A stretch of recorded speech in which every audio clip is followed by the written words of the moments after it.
আমরা গণভোটের ব্যাপারে সরকারের যে একটা প্রতারণামূলক অবস্থান এবং জনগণের রায়কে তারা অস্বীকার করছে, এইটা আমরা আবার সারা দেশের মানুষকে গণসংযোগের মধ্য দিয়ে বিভিন্ন ধরনের কর্মসূচির মধ্য দিয়ে এটা বলা শুরু করেছি।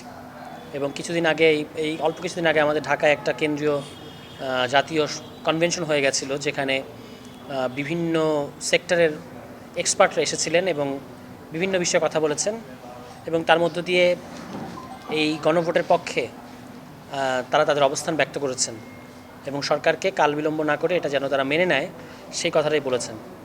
গণভোটের রায়টা সরকারকে মেনে নিতে হবে এবং এই বিষয়ে সরকারের কোনো ধরনের টালবাহানা চলবে না এবং এটা দিয়ে কোনো এটা না মানার কোনো এসকেপ রুট সরকারের সামনে নাই, এটা তাদেরকে মানতে হবে। তত্ত্বাবধায়ক সরকারের দাবিতে আন্দোলন হয়েছিল এবং বিএনপির বিরুদ্ধে 25 মাসের আন্দোলন হয়েছিল। 200-র বেশি সার্ভিস ও ফিচারে লেনদেনের সব বিকাশ অ্যাপে সম্ভব। তারপর তারা মেনে নিয়ে একটা নতুন নির্বাচন দিতে বাধ্য হয়েছিল। আবার আওয়ামী লীগ আমলে আওয়ামী লীগ তত্ত্বাবধায়ক সরকার ব্যবস্থা বাতিল করে দিয়েছিল এবং আওয়ামী লীগের বিরুদ্ধে প্রায় 1 দশক এই তত্ত্বাবধায়ক সরকারের দাবিতে আন্দোলন হয়েছে। ফলে সরকার যদি এখন মনে করে যে এখন তারা এটা বাস্তবায়ন করছে না, ফলে তারা বেঁচে গেছে, ব্যাপারটা মোটেও সেরকম নয়।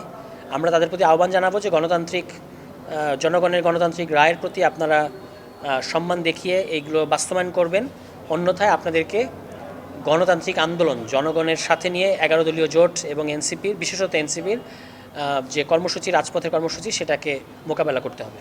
এখন বিভিন্ন ধরনের কর্মসূচি দিচ্ছি।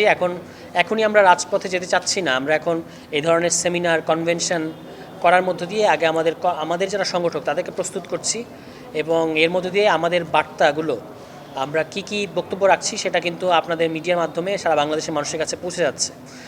এছাড়াও আমাদের দলের বিভিন্ন শীর্ষ নেতৃবৃন্দ বিভিন্ন অঞ্চলে যখন যাচ্ছেন, তখন মানুষ একটা কথা আমাদেরকে বলছে যে এটা আদায় করে নিতেই হবে। ফলে এই আন্দোলনটাও ধাপে ধাপে এটার মাত্রা বৃদ্ধি পাবে, কিন্তু তার আগে যদি সরকার এটা মেনে নেয় তাহলে তাদের জন্য ভালো, আর যদি তারা না মেনে নেয় তাহলে তাদেরকে গণতান্ত্রিক আন্দোলনের মধ্য দিয়ে এটা আমরা বাধ্য করবো তাদেরকে এটা মেনে নিতে।